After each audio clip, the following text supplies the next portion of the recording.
All right, LDBC, this is your boy Coach Shelton Harrison. You live on the Coach Shelton Harrison Combat Sports Show live. All right, the coach is walking to his destination, and that's just the way that is. So, me and my boy, shout out to my boy Ed Harris III, man. He gave me this, and, him and I, we just been talking about this, man. And, him and I, we got some of the same similar viewpoints, man. Claressa Shields is cocky and arrogant, okay? And I've just come to that conclusion. I'm looking at this, and I'm like, okay, you wrote this. She knocked you down and you got up and beat her ASS. No, you didn't. That's not what you did. You didn't beat her ass, okay? You didn't do any of that. Matter of fact, this was a war. And, in parts of Claressa Shields' brain, the reason why she would write this is because she's embarrassed. She's completely embarrassed. And she knows she got embarrassed. Because she came in there trying to be flashy, trying to do all this stuff, trying to go in there and go balls to the walls. And you got somebody who wasn't afraid of your offense, wasn't afraid of your power, wasn't afraid of anything. They stood right in front of you and dropped you. Beat you at your own game. But see, I was telling people long ago that Hannah Gabriels, she got a lot of power. I was saying that. And this is going to be the most powerful person that Claressa Shields ever faced. I was saying that. Over and over and over and over. I was saying the same thing. But you know what? Now maybe it'll resonate in Claressa Shields' head. She embarrassed. The reason why you would write something like this is because you're embarrassed.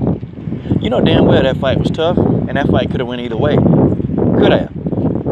And you lucky. You lucky that they gave you a lot of time getting your mouthpiece in and getting all that stuff settled. You lucky. Because I'm going to tell you, had Hannah Gabriels had a little bit more time, she could have closed the deal.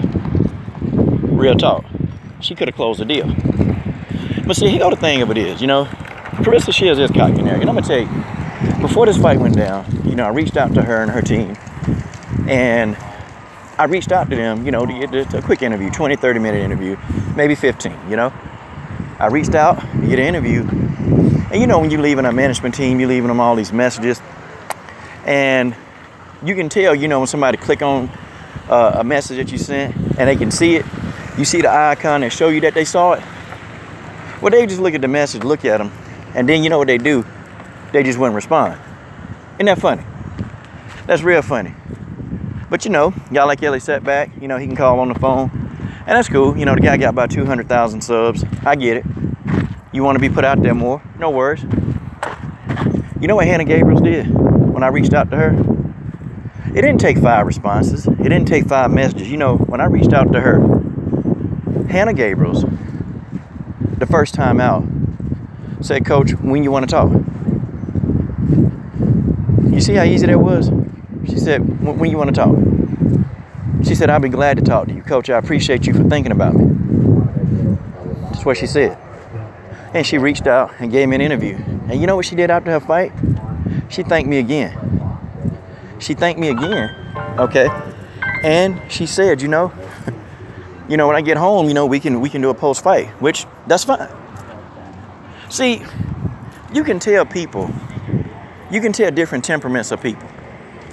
Because, see, you got an idiot like Claressa Shields, and I'm going to call her that. She arrogant. There was no way, point, and form that you went out there and you completely annihilated Hannah Gabriels. You ain't do it. I know you didn't. I mean, look at the fight. Oh, you was worried. And when she was hitting you with them body shots, the ones that was backing you up, oh, you was worried. You was completely worried. And you knew that you had met your match. You knew. And I guarantee you, and Hannah Gabriels was one of them people. You fight them once. And you let them back in the ring again. They learn. That's what happens when you get in there with veterans. That's what happens when you get in there who's actually on your level. Yeah. Funny, huh? But I think, she's one cocky, arrogant person. And you know what? Yeah. And it shows. It shows in who her character is. And I'm going to tell you, it was a YouTuber. And I ain't going to say his name. And, one time, he was picking on a man and just really going after her. And I'm like, dang, that's kind of mean, But, now, in hindsight, now that I think about everything that he was saying, you know what? There's a lot of truth in what he said. And I think he kind of knew some things about her, And at first I thought he was just kind of playing like, he don't know anything about her. He don't know nothing about her, But you know what? I think he do, because he called this one right down the line. For the first time, me and this guy, we agree about Claressa Shields. She arrogant and cocky. And if she don't stop And see, now, too, this brings in everything else. See, I can tell you now that, you know, her trainer, he didn't want to come down. He didn't want to come to Florida with her. And at first I thought that, you know, they were just, you know, like she was wanting to move to really clear her head. No, she was wanting to go down there to train with John David Jackson. See, people like Claressa Shields, they don't respect their trainer. You see how she was talking to John David Jackson in the corner. And Junior the Truth pointed this out. Pointed this out last night on our hangout. The way she talked. And, you know, her whole trainer, you know, he probably know how to deal with her. He probably know how to deal with her.